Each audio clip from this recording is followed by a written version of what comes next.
Buenas noches. A continuación vamos a estudiar este primer estudio de crecimiento de la iglesia, parte 1. Vamos a separar este tema en 2 o 3 estudios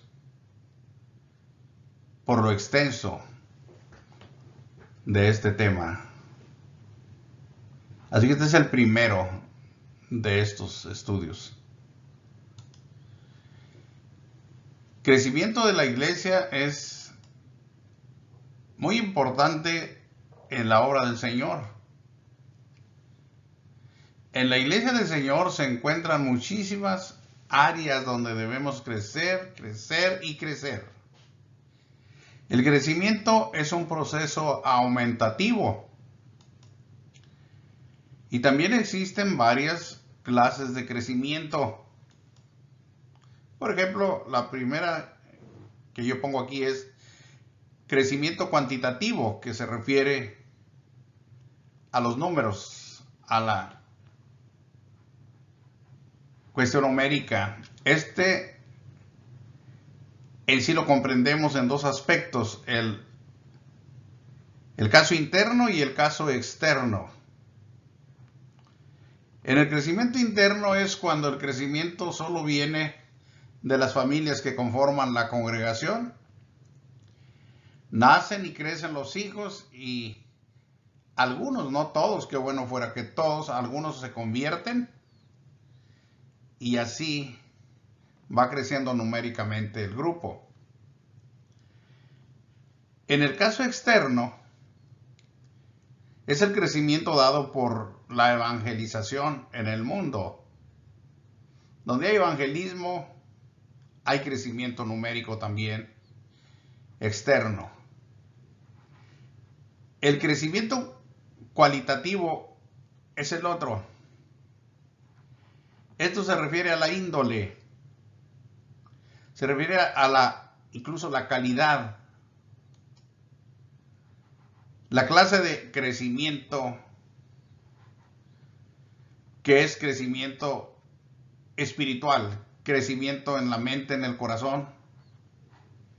Lo llamo yo crecimiento esencial. Es crecer en la misma imagen de Cristo como lo vemos aquí. Segunda carta de los Corintios capítulo 3, verso 18. Por tanto nosotros todos, mirando a cara descubierta como en un espejo la gloria del Señor, somos transformados de gloria en gloria en la imagen o la misma imagen como por el Espíritu. Es el crecimiento hecho por el Espíritu en nosotros, hecho en el corazón, crecimiento esencial de este del que hablaremos hoy.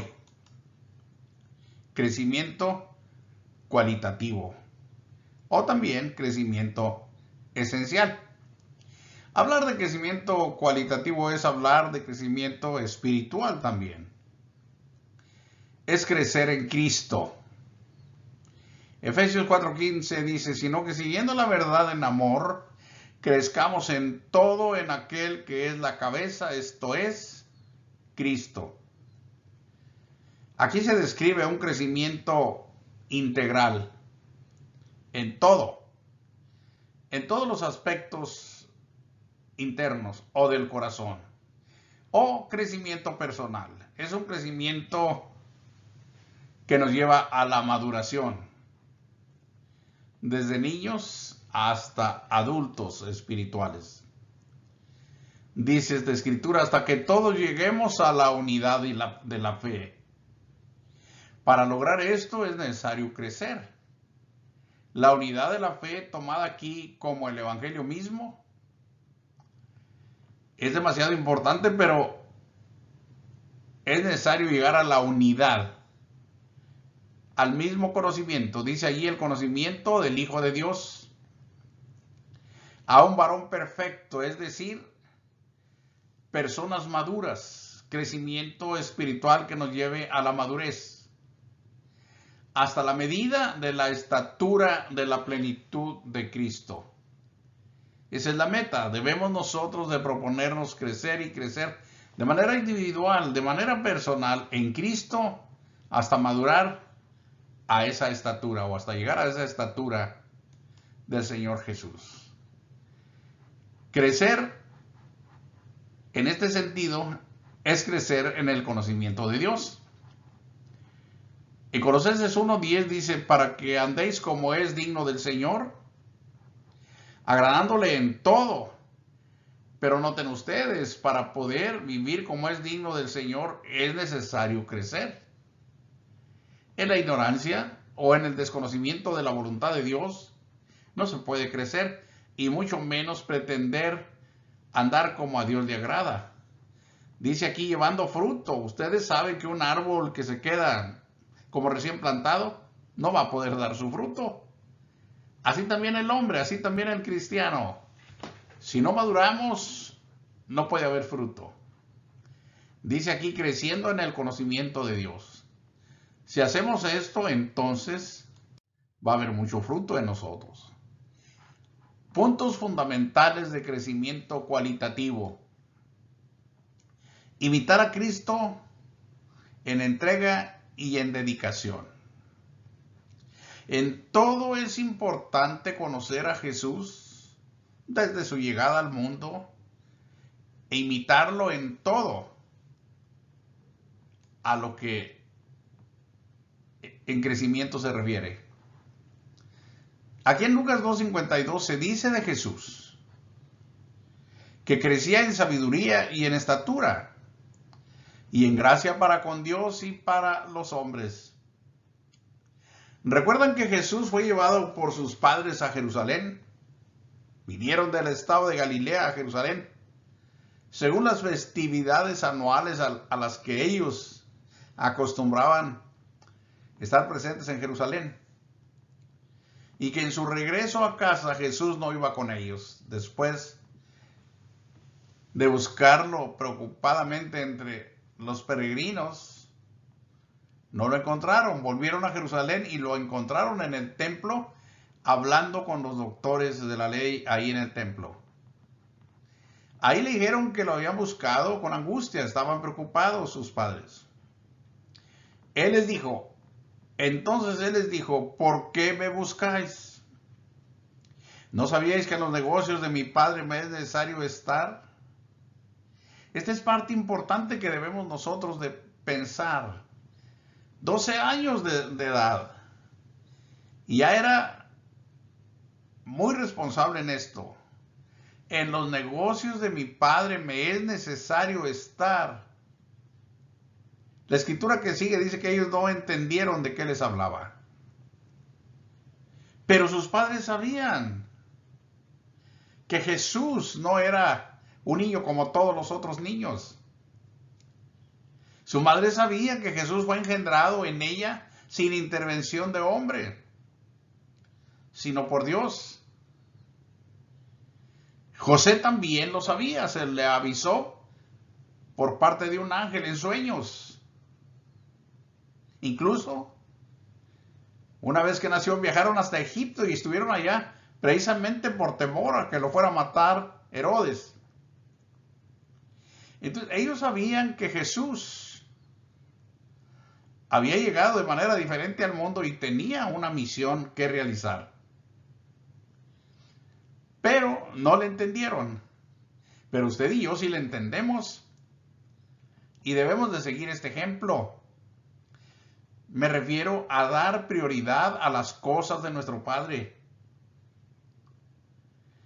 A no dar o no poner en la escala de los valores las cosas de Dios en segundo término, sino primero, antes que nada. En consagración y oración debemos también de imitar a Jesús. La consagración es la separación y la entrega exclusiva del mundo, las cosas de este mundo, a la vida de Dios. Y en este caso tenemos aquí de antemano la oración. Dedicar tiempo a la oración. Ocuparnos en la oración, los que decimos estar en Cristo, es importantísimo. No nos hagamos en estos casos perezosos, hermanos, amigos. No quisiera decir, lo voy a decir, si vemos un cristianismo ahora, en nuestro tiempo, 2021, un tanto insípido, un tanto vacío, sin mucho contenido, no es que así tenga que ser. Quizá estamos muchos muy enredados en las cosas de este mundo, en las cosas de esta vida. Trabajo, negocios, estudios y tantas cosas en las que nosotros nos hemos ocupado. Y eso tiene consecuencias en el terreno del crecimiento espiritual. Aprendamos de Jesús. No tenemos que ser irresponsables para entregar este tiempo y el corazón al Señor en lo que a esto se refiere. Dice Escritura en Lucas 5:16, más él, Jesús, se apartaba a lugares desiertos y oraba. Una gran multitud de gente escuchándolo. Pero él hacía tiempo, hacía espacio y se apartaba. Dice que a lugares desiertos necesitaba estar solo. Eso es consagración. Necesitaba él, con responsabilidad y con sabiduría, abrir espacio para la oración. Y lo hacía, oraba. Yo recuerdo, usted recuerda, que cuando él iba a elegir a los apóstoles, pasó toda la noche en oración. Para una decisión de esa naturaleza, se requiere la aprobación del Padre y la dirección de Él. Y Jesús, como hijo, lo pidió en oración, toda la noche orando. Y al llegar el día, Él empezó a llamar a sus apóstoles, a sus discípulos, que luego los llamó apóstoles. Es importante aprender todo esto de nuestro Señor. Desde muy temprano, es decir, desde muy todavía niño nos enseña muchas cosas que son necesarias para nuestro crecimiento. Ven cómo en el verso 52 del 2, él crecía en sabiduría y en estatura. Pues era un niño todavía. Pero también crecía en gracia para con Dios y para con los hombres. También en la primera de Tesalonicenses 5:17 dice, orad sin cesar. Como les decía, es importante abrir espacios de manera personal, de manera responsable, de manera sabia, para orar, para crecer espiritualmente. Estamos en un cristianismo que no tiene este cuidado, no tiene estos planes de ser constantes en la oración, como dice aquí, orar sin cesar. No tiene uno que pasarse las horas orando, cancelar trabajos, estudios y otras cosas para orar largos tiempos. No. Uno puede orar, como dije, el tiempo que le sea posible, pero también recuerde que uno está trabajando, está estudiando, está ocupado en sus quehaceres diarios y o está tarareando himnos o la mente está trabajando en las Sagradas Escrituras, repasando lo que conoce, lo que leyó, lo que estudió, pensando en todo ello. Es un constante crecimiento en las cosas de Dios. Es como Pablo lo puso aquí, mire nada más. Filipenses 4:8 dice, por lo demás, hermanos, todo lo que es verdadero, todo lo honesto, todo lo justo, todo lo puro, todo lo amable, todo lo que es de buen nombre, si hay virtud alguna, si algo digno de alabanza, en esto pensad. El verso 7 de aquí de Filipenses 4 dice, y la paz de Dios que sobrepasa todo entendimiento, Guardará vuestros corazones y vuestros pensamientos en Cristo Jesús. Es una bendición maravillosa para usted y para mí. Yo recuerdo mucha gente que en mi vida he escuchado que dice, el pensamiento es muy ligero. Eso para tratar a veces de justificar que se pensó algo indebido, algo incorrecto. Diciendo, no, es que el pensamiento es muy ligero. Pero pocas veces he oído, o más bien casi nunca, decir, yo tengo mi pensamiento ya instruido, habituado a pensar en estas cosas que el Señor dispone delante de mí. Y que el Señor dice, tu corazón y tus pensamientos serán guardados en Cristo Jesús. No es como que están sueltos ahí y se van a la deriva, no. Dios los guarda, pero esto cuando uno tiene estas precauciones, estos propósitos. Releamos el 8. Por lo demás, hermanos, todo lo que es verdadero, todo lo honesto, todo lo justo, todo lo puro, todo lo amable, todo lo que es de buen hombre, si hay virtud alguna, si algo digno de alabanza, en esto pensad. Para nosotros los hijos, las hijas de Dios, de esto hay mucho. Esa es nuestra vida. Ese es nuestro mundo. Nosotros ya no nos preocupamos y ya no dedicamos tiempo a los placeres de la carne. No. Nos dedicamos a estas cosas. A pensar en estas cosas.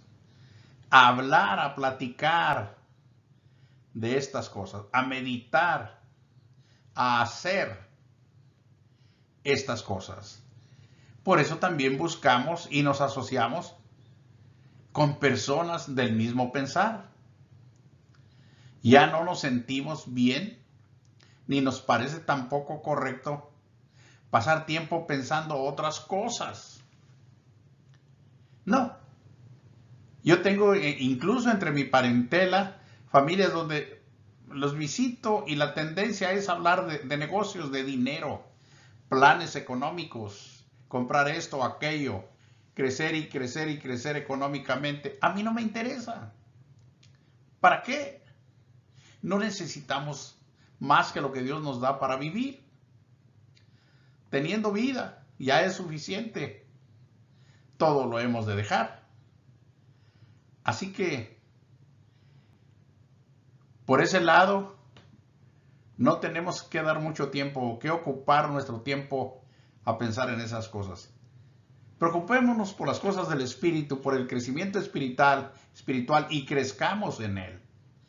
Estos consejos son magníficos, mandamientos y enseñanzas para usted y para mí, que nos harán crecer y producir eficazmente en el camino del Señor. Cosas completamente necesarias para el crecimiento espiritual personal. Conocer la obra que Dios ha hecho en uno mismo y sus propósitos. Es como cuando yo les mostraba el tema aquel de conócete a ti mismo. Más o menos es lo que viene aquí.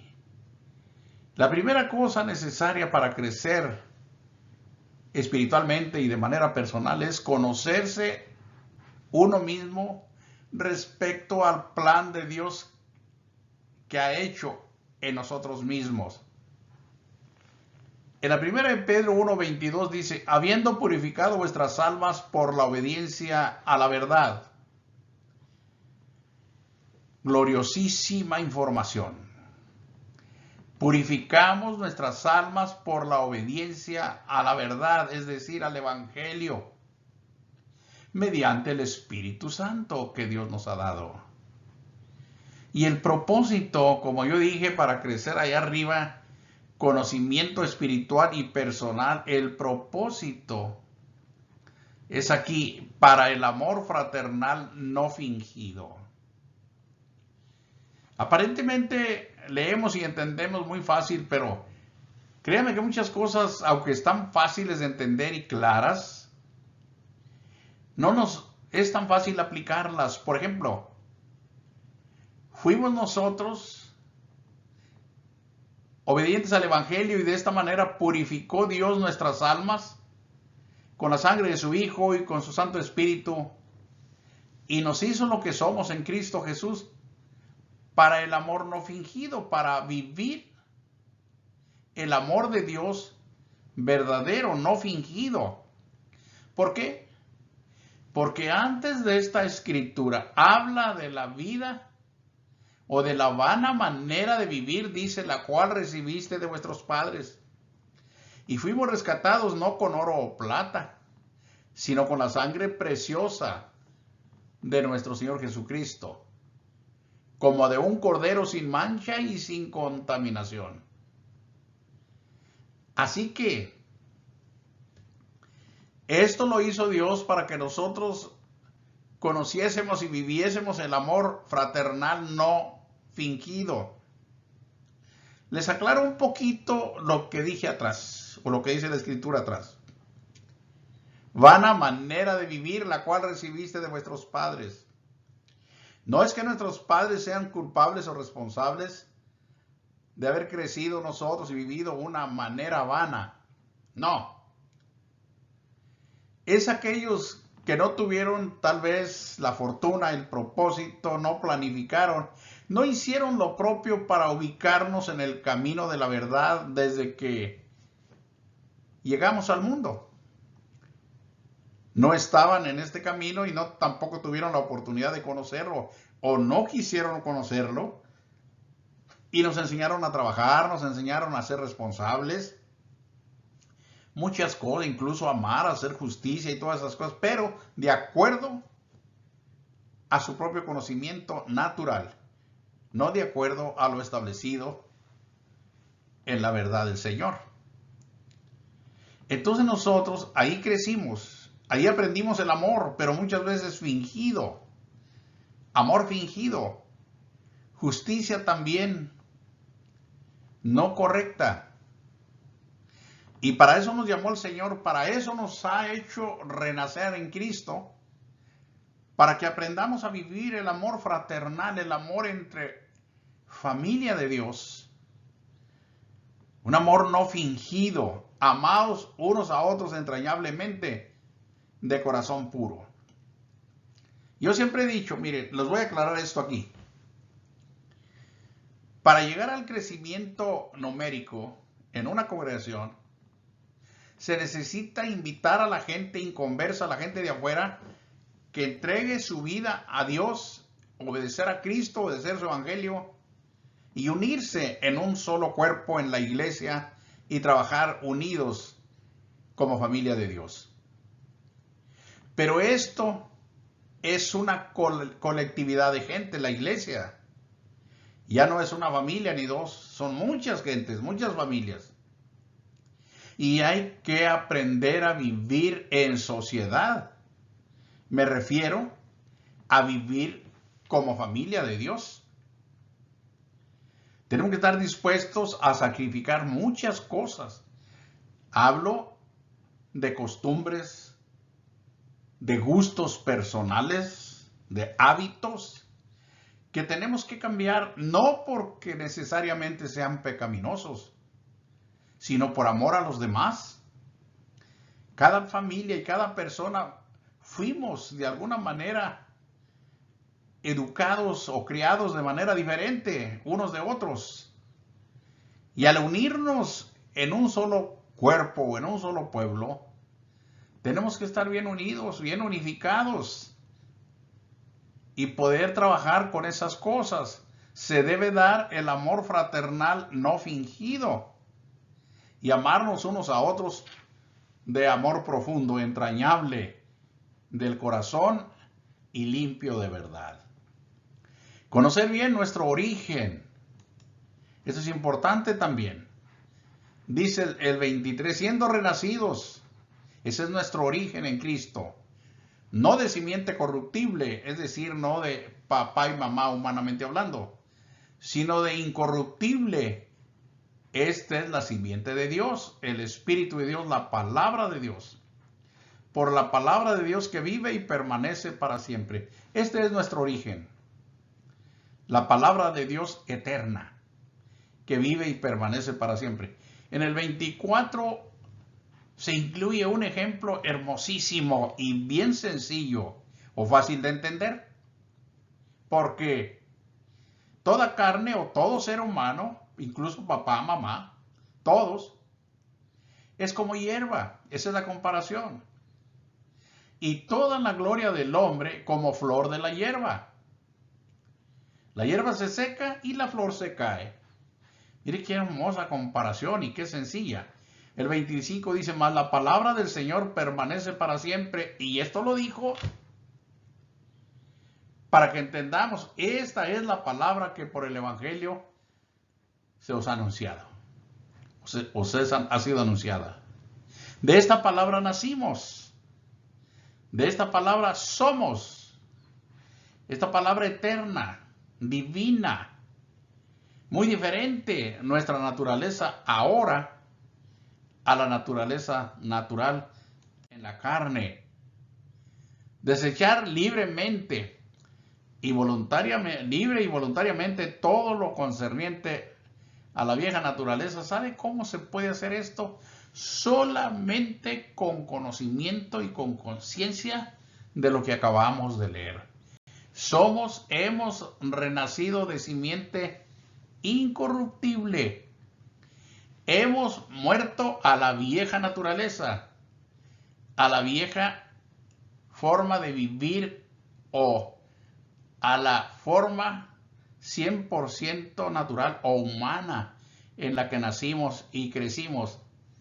Cuando tengamos conciencia plena de lo que les estoy diciendo, entonces nosotros vamos a hacer esto de manera completamente libre, sin que nadie nos ponga ninguna presión, sin que nadie nos ordene, sin que nadie nos obligue. No, esto que tenemos enfrente lo vamos a hacer con todo gusto y libremente. Dice, desechando pues toda malicia, todo engaño, hipocresía, envidias y todas las detracciones. ¿Por qué les digo lo que les estoy diciendo?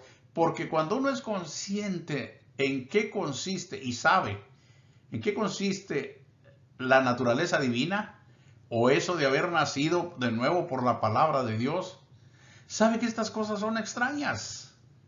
Estas cosas correspondían a la vida antigua, en la vana manera de vivir donde habíamos crecido en el mundo, mas no a la vida en el Espíritu. Entonces, con ese conocimiento nosotros podemos desechar libremente todo esto. Yo he aprendido en la vida, hermanos y hermanas, que nosotros los seres humanos no podemos desechar nada de esto porque alguien nos exija. Ni siquiera con los hijos podemos hacer esto cuando ya son adultos. Tienen que hacer las cosas de adentro hacia afuera, voluntariamente, con gusto, con libertad, no bajo presión. Y también en el verso 4 dice, desead adquirir diligentemente todo lo necesario a su nueva naturaleza. Ese es mi punto, pero el verso 2 dice, desead como niños recién nacidos la leche espiritual no adulterada para que por ella crezcáis para salvación. ¿Notan ustedes la diferencia? Diferencia que no se le tiene que aplicar a nadie bajo presión. Diferencia que el propio cristiano, usted y yo, la vemos claramente en la palabra de Dios y que le damos gracias a Dios por ello, que le damos gracias a Dios que nos rescató con la sangre preciosa de Cristo, como de un cordero sin mancha y sin contaminación, y con gusto desechamos lo que se nos dice en el verso 1. Nos despojamos y nos mantenemos libres de todas esas maneras humanas de ser. Pero también abrimos el corazón, la conciencia, a lo que dice el verso 2. Deseamos como niños recién nacidos la leche espiritual no adulterada para que por ella crezcáis para salvación. Pero vuelvo otra vez a esto.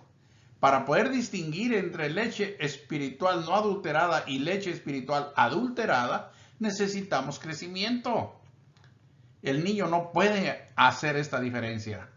Si es que habéis gustado, por eso dice aquí, si es que habéis gustado la benignidad del Señor. Crecimiento que emana, de este que estamos hablando, de la buena voluntad de Dios. Dios nos ha dado una nueva conciencia. ¡Qué obra tan maravillosa ha hecho Dios en usted y en mí! Aquí en Romanos 12:2 dice, no os conforméis a este siglo, sino transformaos por medio de la renovación de vuestro entendimiento para que comprobéis cuál sea la buena voluntad de Dios, agradable y perfecta. No solamente usted y yo no debemos de asociarnos a la vida del mundo, que es la vida pecaminosa, porque es la vida a la que usted y yo ya hemos muerto, a las pasiones y los deseos de la carne, sino que más bien debemos transformarnos. ¿Y cómo? Por medio de la renovación de vuestro entendimiento. Dios nos ha dado una conciencia nueva. ¿Se acuerda lo que Pedro escribió en su primera carta, ahí donde estamos, pero en el capítulo 3, verso 21? El bautismo que corresponde ahora a esto nos salva. Y aclara, no quitando las inmundicias de la carne, sino como la aspiración de una buena conciencia hacia Dios por la resurrección de Jesucristo. Esta es la obra que Él ha hecho en nosotros. Entonces, en esa nueva conciencia, en esa conciencia, como dice ahí, renovada, el entendimiento renovado, debemos nosotros crecer y comprobar cuál sea la buena voluntad de Dios, que es agradable y es perfecta. Y ya he dicho, y aquí lo voy a aclarar porque este es un mandamiento. En la primera de Pedro, donde ya estuvimos, pero el capítulo 1, verso 13 en adelante, 14 y en adelante el 14, dice que debemos de andar como hijos obedientes, que no nos conformemos a los deseos que antes teníamos cuando estábamos en la ignorancia, sino como aquel que os llamó es santo, así también nosotros debemos andar en santa manera de vivir todo el tiempo de nuestra vida. Porque escrito está, sed santos porque yo soy santo. Y luego dice, y si invocáis por Padre aquel que sin acepción de personas juzga, según la obra de cada uno, conducíos en temor todo el tiempo de vuestra peregrinación. ¿Por qué he llegado hasta aquí con esto? Porque aquí en el capítulo 12 de Romanos, verso 12, nos pide, y este es crecimiento individual para usted y para mí, se nos pide que no andemos de acuerdo a la vida del mundo, o de este siglo que es el mundo, sino que nos transformemos por medio de la renovación que Dios nos ha hecho, de vuestro entendimiento. ¿Para qué? Para que comprobéis cuál sea la buena voluntad de Dios, agradable y perfecta. Aquí les aclaro un poquito esto. En el verso 1 de Romanos 12, dice, así que hermanos, os ruego por las misericordias de nuestro Señor Jesucristo, que presentéis vuestros cuerpos en sacrificio vivo, santo, agradable al Señor, que es vuestro culto racional. Antes de llegar aquí al 2 que estamos leyendo, se mandó que presentemos, es nuestra adoración, nuestros cuerpos, cuerpo de carne y sangre, como Dios nos lo ha dado, en sacrificio vivo, que es libre del pecado, santo, sin contaminación del pecado. El cuerpo del que peca está muerto, separado de Dios. Nosotros, los hijos, las hijas de Dios, debemos de presentarnos al Señor como sacrificio vivo, santo, agradable al Señor. Pero escuchen lo que sigue, que es nuestro culto racional. Es decir, que todo lo que usted y yo podemos ofrecer racionalmente a Dios, bien pensado, bien entendido, bien claro, bien digerido, en base a lo que estamos haciendo delante de Dios, es presentar nuestro cuerpo en ese estado de santidad. Por eso, para que podamos ofrecer ese tipo de sacrificio, que es lo que a Dios le agrada, necesitamos evitar el conformarnos al siglo de pecadores y transformarnos día con día por medio del entendimiento que Él mismo nos ha dado a través de una nueva conciencia y comprobar de esta manera la buena voluntad de Dios, que es agradable y es perfecta. Hay mucha resistencia, ya se los he dicho, por todas partes. Por muchas partes se dice, todavía esta semana pasada escuché a un hermano joven predicar, Centroamérica, Sudamérica, no sé de dónde es. Cuando él llegó dijo que todos nos esforzamos por no pecar, dice, pero lo más que podemos durar sin pecar es como una hora, hora y media y volvemos a pecar. Él dijo, porque somos pecadores, hablando de los cristianos. Entonces dijo, pecamos con el pensamiento, pecamos con la vista, pecamos con los oídos, pecamos de muchas maneras y todos somos pecadores. Y yo estoy muy preocupado, créanme, mientras viva voy a estar preocupado por esa manera de pensar y de entender las Escrituras. No todo es pecado. Usted sabe que pensar algo incorrecto es malo. Pero todo depende hasta donde llegue, es que va a ser pecado o no. Allá en la carta de Santiago se nos da una explicación de lo que es el proceso hacia el pecado, cómo se llega al pecado. Pero el pensar, el desear, el mirar, el oír, todo esto lo podemos aplicar en la escala de las debilidades. Pero no por tener debilidades somos pecadores. Eso no es verdad. Jesús fue tentado en todo de acuerdo a nuestra semejanza. Y Él sabe que tenemos debilidades, pero Él estuvo sin pecado. Entonces, ¿qué hacer? Tener un conocimiento bien definido y bien claro de estas cosas.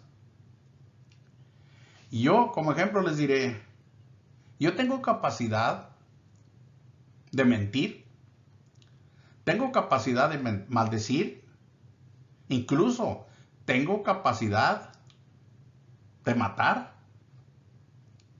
tengo capacidad de embriagarme, pero nadie se ha de atrever a decir que yo soy un borracho, que soy un asesino, que soy un ladrón, si yo no hago esas cosas. Una cosa es que yo tenga esa capacidad y otra cosa es que sea realmente aquello. Esto es lo que hay que saber. Yo puedo pensar algo injusto, pero yo me salgo de ese pensamiento, lo desecho inmediatamente. No tengo por qué darle seguimiento. Igual con la vista, igual con los ojos, en todo. Si tu mano derecha, dijo el Señor, te es ocasión de caer, córtala, quítala. ¿A qué se refiere? A los pensamientos, la vista, las intenciones del corazón, no lo literal, a lo que nos puede llevar al pecado. Entonces, no crean que por estar en el cuerpo de carne y sangre se es pecador, así como que por naturaleza, no. Aquí dice bien claro que nos transformemos y en el verso 1 dice que el cuerpo de carne y sangre lo debemos de presentar en sacrificio vivo y santo al Señor, que es nuestro culto racional. Y habla de la razón, de entenderlo correctamente y saber lo que estamos haciendo. Bien, vamos adelante. Dios nos ha dado todo lo necesario para crecer espiritualmente En la segunda de Pedro 1:3 dice, como todas las cosas que pertenecen a la vida y a la piedad nos han sido dadas por su divino poder, mediante el conocimiento de aquel que nos llamó por su gloria y excelencia.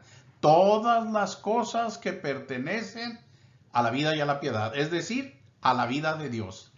¿Qué pasó con ellas? Todas se nos han dado a los hijos, a las hijas de Dios. ¿Cómo? Por el divino poder de nuestro Señor Jesucristo, dice aquí, mediante el conocimiento de aquel que nos llamó por su gloria y excelencia o grandeza. Y luego dice aquí, campos para ejercitarnos espiritualmente. ¿Saben ustedes que Dios ha establecido campos también? Como los hombres en el mundo, válganme la comparación. Actualmente el negocio de los gimnasios en el mundo, ¿a cómo ha prosperado, verdad? Han hecho negocios tremendos con los gimnasios. Hay gimnasios tan grandes en las ciudades cuyos estacionamientos están repletos. Es mucha la gente que se adhiere a esos gimnasios para ejercitar el cuerpo. Pablo le escribió a Timoteo en la primera carta 4:7 y le dice, ejercítate para la piedad.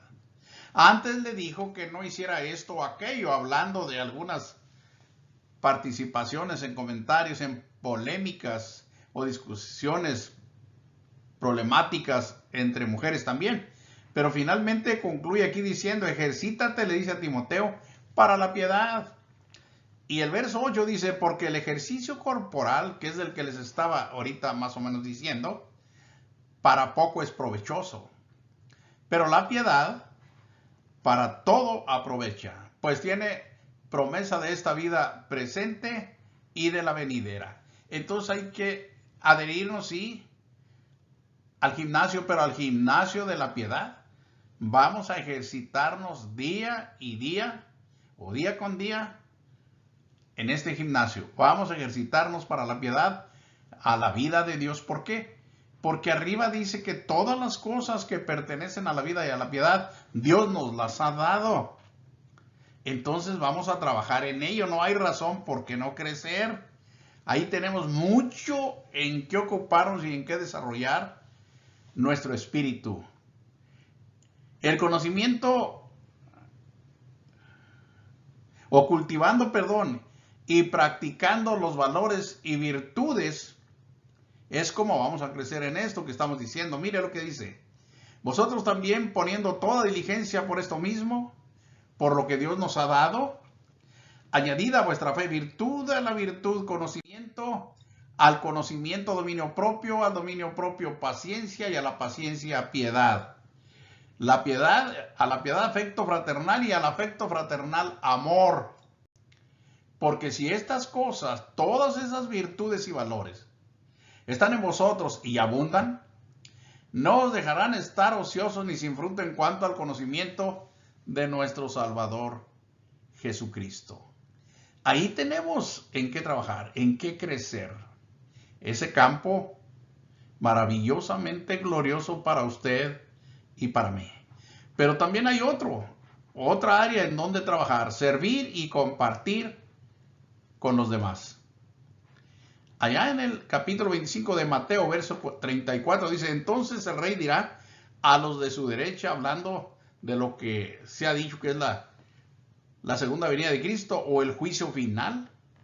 Dice, el rey dirá a los de la derecha, venid, benditos de mi Padre, heredad del reino preparado para vosotros desde la fundación del mundo. Y yo puse esto aquí porque aquí tiene todas estas cosas para que nosotros vivamos en ellas. Si no hacemos esto, olvidémonos. Quizá nuestro nombre no va a ser escuchado cuando el rey diga estas cosas a los de su derecha. El verso 35, porque tuve hambre y me diste de comer. Tuve sed y me diste de beber. Fui forastero y me recogisteis. Estuve desnudo y me cubriste. Estuve enfermo y me visitaste. Estuve en la cárcel y viniste a mí. Explico un poquito. Tuve hambre. Esto actualmente, no sé si en otras épocas esto ha sido más abundante, pero actualmente está muy escaso, muy carente. Esto de la hospitalidad, como dice allí, fui forastero y me recogiste. Yo conozco familias muy generosas, muy dadivosas, que comparten mucho de lo que Dios les da. Pero la mayoría de la gente no está acostumbrada a esto, menos la gente joven y menos en las ciudades. Todavía en los pueblos chicos o en los ranchos, la gente es más abierta en esto. Usted va y visita o le van y le visitan y ya sale la gente por ahí con un poco de despensa, ya sale con ayuda. Pues la gente le gusta apoyar, le gusta compartir lo que Dios le da. Pero poca gente es así. Mucha gente no le gusta compartir nada, piensa que se le va a acabar lo que tiene. Hay en este tiempo familias que tienen enormes residencias, unas casononas hermosas, con uno o dos de familia, pero no tienen un espacio para hospedar a alguien. Necesitan hospedar a una familia que tiene necesidad por una semana, dos, qué sé yo. No, pues no hay espacio. Mientras que otros que apenas tienen un lugarcito para la propia familia, una recamarita, dos recamaritas, un bañito, ahí hay espacio. Esto es lo que se nos dice aquí. Tuve hambre, me diste de comer. Tuve sed, me diste de beber.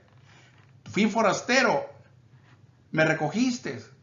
Pero si no se tiene espíritu hospitalario, o como dice la Escritura, que practiquéis la hospitalidad, si no hay esto, que se va perdiendo mucho, como les digo.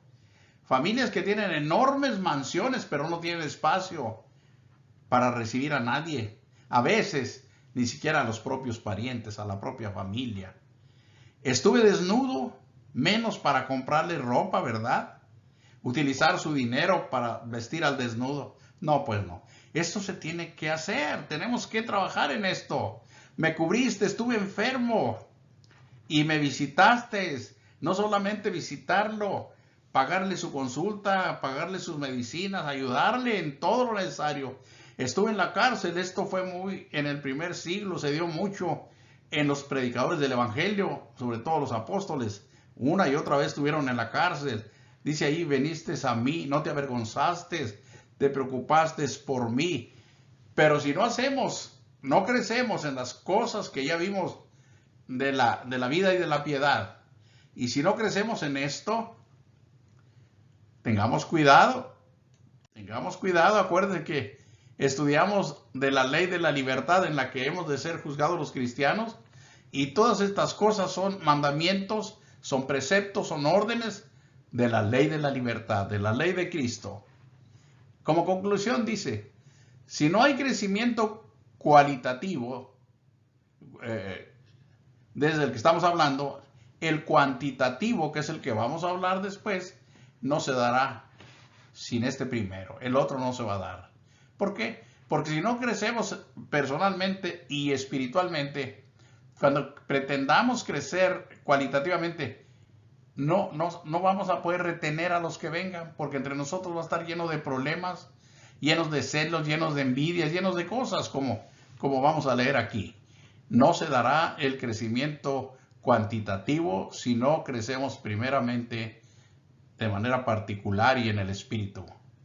No podrán, se impondrán las carnalidades en la congregación si no crecemos así. En la primera carta a los Corintios, capítulo 3, verso 1, de manera que yo, hermanos, no pude hablaros como a espirituales, lo que escribe el apóstol a esta congregación, sino como a carnales, como a niños en Cristo. ¿Por qué?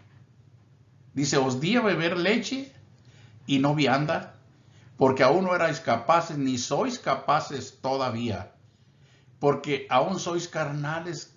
Qué tristeza, ¿verdad? Pues habiendo entre vosotros celos, note, esa es una. Contiendas, dos. Disensiones. Dice, ¿no sois carnales y andáis como hombres? Si no se crece espiritualmente o personalmente, esto no se va a poder evitar. Y si esto está en la congregación, crecer numéricamente no va a ser posible. La gente que venga, así como viene, se va a ir al ver tanto problema interno, a ver tantas desavenencias, tantos pleitos, tantos celos, tantas contiendas, tantas disensiones. Yo he visto, ya tiene rato que no, pero sí antes, discusiones entre los miembros en una congregación con la persona que está predicando. Eso es vergonzosísimo. Eso no se debe hacer. El culto de adoración a Dios no es para discutir. Allí no es el punto para esas controversias. Pero eso ocurre porque son carnalidades, son las manifestaciones de la carne. Y eso es malísimo para el crecimiento de la iglesia. Por eso las divisiones en la iglesia están a la orden del día. Incluso se acaban los grupitos de la iglesia. No solamente nunca crecen, sino que también se acaban, desaparecen. Una iglesia requiere de mucho esfuerzo, de mucho trabajo, de mucha unidad, de mucha entrega y dedicación a Dios. Punto último, con el crecimiento se cumple el propósito de Dios. Si todos nos proponemos a crecer en el Espíritu, a crecer cualitativamente, estaremos dando cumplimiento al plan de Dios. Efesios 4:16, de quien todo el cuerpo, bien concertado y unido entre sí por todas las coyunturas que se ayudan mutuamente. Aquí es todos los miembros, toda la hermandad que trabaja unificadamente en la iglesia, que es el cuerpo, según la actividad propia de cada miembro, a eso se refiere, recibe su crecimiento para ir edificándose en amor. Esto es lo que debe ser. Pero esto es visiblemente inconfundible. No puede estar una congregación de la iglesia del Señor 5 años, 10 años y el mismo grupo, 10, 15, 20 personas cuando mucho, y no crecen. Cuando esto ocurre, hay problemas. Hay problemas y está claro en las páginas del libro de Dios cuáles son las cosas que obstruyen el crecimiento. Entonces, trabajemos en esto, hermanas y hermanos, en el crecimiento de la iglesia. Es la obra del Señor. No es la obra de los hombres, no es la obra de nosotros, es la obra del Señor. Nosotros solamente somos siervos que trabajamos en apoyo a esta obra magnífica que Dios ha encomendado en nuestras manos, a usted y a mí. Dios los bendiga, muchas gracias. El próximo estudio versará sobre el crecimiento numérico, también muy necesario y muy importante. Gracias y hasta entonces.